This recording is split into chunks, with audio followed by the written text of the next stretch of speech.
last 2 years around spring, I did a small like a 8-10 day long session on Buddhism. It was called Buddhism for beginners or Buddhism for daily life or something like that. So I'm a little clumsy to do that again.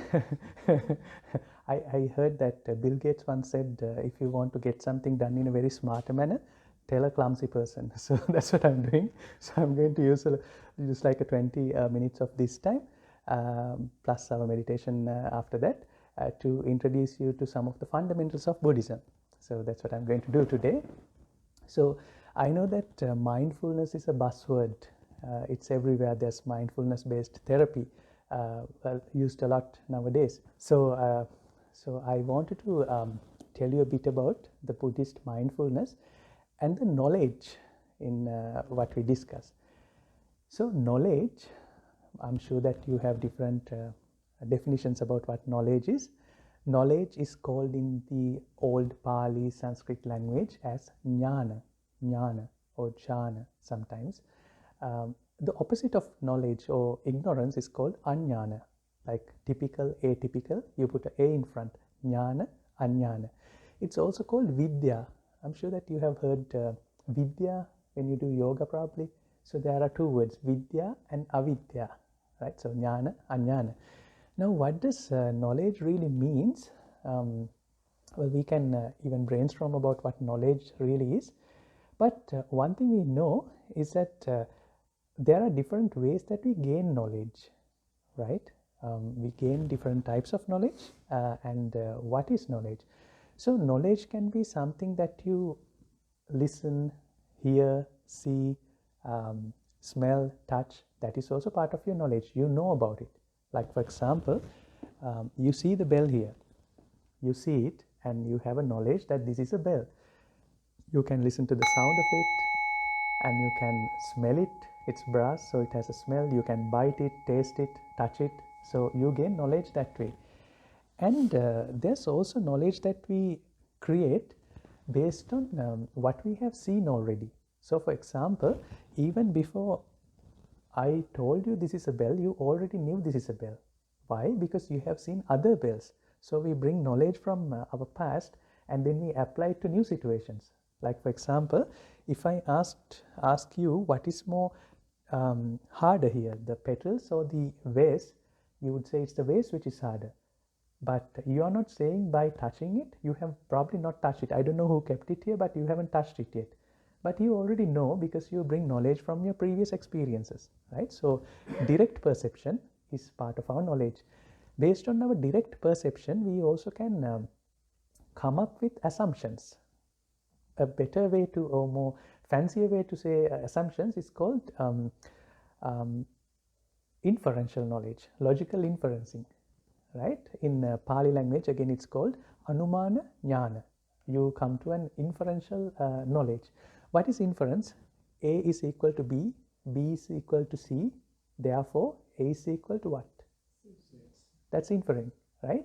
So there's logical inferencing, that's also part of knowledge. So anumana jnana, and then there's all the assumptions that you make about who's doing what and what this person is like. So that's also part of your inferential knowledge, right? It might not be so logical, but it's part of your assumption. And then there's the other knowledge which is based on beliefs. So beliefs which are not usually logical, which you haven't really perceived yet. There's a set of ideas that are called beliefs. For example, where do you come from before you were born into this world? Where would you go after your death? So you don't know yet, but you believe that this is what might happen to you. What's your origin? What's your end? And what is really you? That's also a big belief. Who you really are is a big belief. So that is also part of our knowledge. Now, the importance of these knowledges is that this knowledge is useful. It has a very utility value in our day-to-day life. We can use knowledge to transform our surroundings. For example, 300 years ago, Columbus came here, or the early settlers came here to this part. It was pretty cold. They transformed this space so we can live comfortably in a nice environment, right? So you can transform places. People are now going to Mars. They are going to transform that. They are going to make it habitable, right? You can also use knowledge to transform people. That's what usually the politicians do, or the opinion leaders do. They manipulate people. You do it time to time as well. I happened to come across a documentary of this guy, J. Edgar Hoover, who was the first director of FBI, and every president was very afraid of him because he had a lot of knowledge about what they're doing. He was tapping their conversation. So knowledge is also power in a way, and it can transform people the way we want. But now, more importantly, taking the knowledge to ourselves, knowing things sometimes can be good, and we transfer all our knowledge. We have that need to transfer knowledge. That's what we do called education. That's what I'm doing right now. It's sort of a transferring knowledge. And humans are supposed to be really good at it compared to all the other animals. Now, we see a lot of wildlife. We were discussing about the swans and the geese and all that. What I see from upstairs is that swans only get to transfer about an year or a summer pretty much for their offspring. During that period, they transfer all the knowledge that they can and they move on. The reptiles even don't get that chance. They lay the eggs and they move on. But humans, the mammals, the primates, they are a little better. They tend to transfer knowledge for a longer period of time. For example, humans transfer knowledge until the kid is about 15, 16. So there's a lot of knowledge transferring, which has been very instrumental to our success or failure as a species, whatever you want to frame it. It's been very useful. But because of this knowledge, you also get into trouble. The depressions, anxieties, all the heartaches, they are because of this knowledge. Assume that you don't know a lot of things, you'll be very free, like a kid. They don't know a lot of things.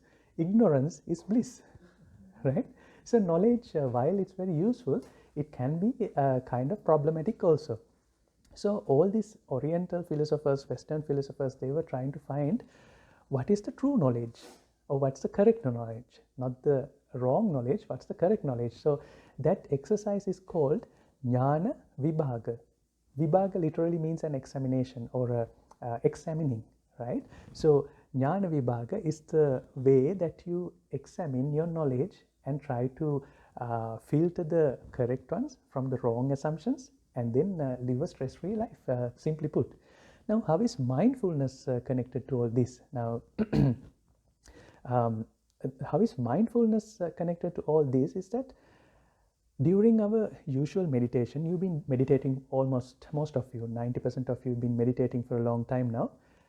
We are trying to let go of our knowledge sometimes. I specifically mentioned, okay, this 1 hour, we are not so interested about the past, we are not interested about the future, and we are not interested about our knowledge also. Why? Our knowledge can be pretty erroneous sometimes. We have different conclusions that we have arrived at based on our 5 senses, based on our inferential knowledge, based on our beliefs. They might be wrong. For example, you might think that something is spicy, but when you have COVID, you don't feel it as spicy. You don't even feel salt, right? And when you have a congestion, a nasal congestion, you don't feel the smell. And when your feet are numb, when your limbs are numb after 1 hour of meditation, you don't feel your limbs. So even if there's touch, you won't feel it, right? So direct perception can be pretty erroneous.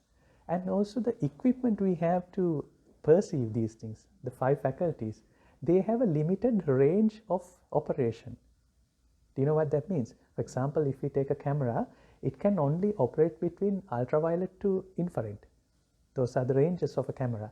And our eye also can operate between that range pretty much. It can't see the universe, it can't see the ultraviolet stuff, it doesn't see the full spectrum. And our ears can hear between 20 to 20,000 hertz. And with that limited equipment, we are making assumptions about the world, and then we are telling that is true knowledge, which is sort of dumb if you really look at it, right? So what we are trying to do here is that we are trying to not give a lot of importance to knowledge, but we are going to give importance to what we perceive. I'm also using the word observation. I'm using the word, we are not thinking about our feet, we are not thinking about our hand, we are going to perceive the sensation. And that's really a practice to look at things non-judgmentally, just witness things, right? So we will keep discussing about knowledge, but I don't want to overload you with new knowledge about knowledge, right? But next week I'm also going to tell you about the tree of knowledge, why God said do not eat from this tree of knowledge. Right, let's discuss that as well. But forget all that knowledge now, and let's get back to our meditation.